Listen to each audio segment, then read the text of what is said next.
Okay, magandang araw po mga ka-explore. Maaring napanood na ninyo yung interview ni Katunying kay First Lady Lisa, no? Kung hindi pa, ay panoorin nyo na. Sa channel ni Katunying, yung Tune In kay Tunying. Yan, maaaliw ka sa naging kwentuhan nila dito. Pero siyempre, may mga mangilan-ilan din na tumaas ang kilay. Bahala kayo dyan pag tumaas ang kilay ninyo. Sa kabila kasi ng pananahimik ni First Lady Lisa Marcos at subsub naman sa trabaho ang kanyang asawa na si PBBM, wala pa rin tigil, kaliwat kanan ang pambibira sa kanila. Kesyo ngiwi daw ang Pangulo, alam nyo na ang ibig sabihin nun, di ba? Tapos sa pangit daw si First Lady. Sino ba nagsabing pangit?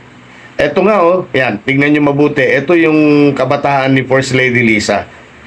Yan crush ng buong campus nga daw Yan, kayo anong sa inyo?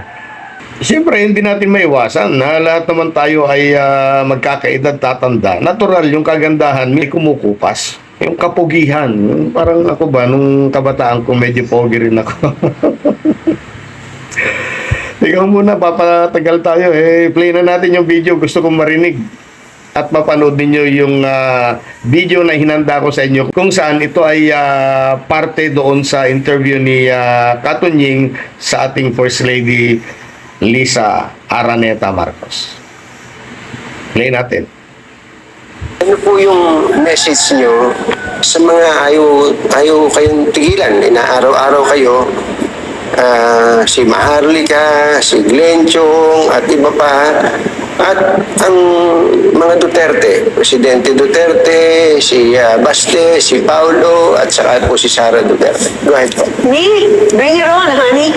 You're the size of your enemy. You're not my enemy, like I said. Ayan guys, pagmasdan nyo mabuti yung mga binanggit dito ni Katunying. Yung mga mukha na yan, ayan Yan. I will never stoop to that level. I will never stoop to. However, every time they say that, they become uglier and uglier. Okay, just look at their face. Diba tayo, cute pa rin tayo. What a life! Bring it on. There's such a thing as karma. Salamat po. Ay, salamat. Okay. Be nice. Be nice. So, iwasan na natin yung pambibira. Ayan magiging pagit din kayo. Sige, bahala kayo. Ayan po, maraming salamat sa mga nanood. Please naman, pa-subscribe, patulong naman dito sa aking munting channel. At kung ano man ang inyong saloobin at ano ang inyong naobserbahan dito sa video na ito, paki-comment na lamang. Ang inyong mga komento ay mahalaga. Maraming salamat.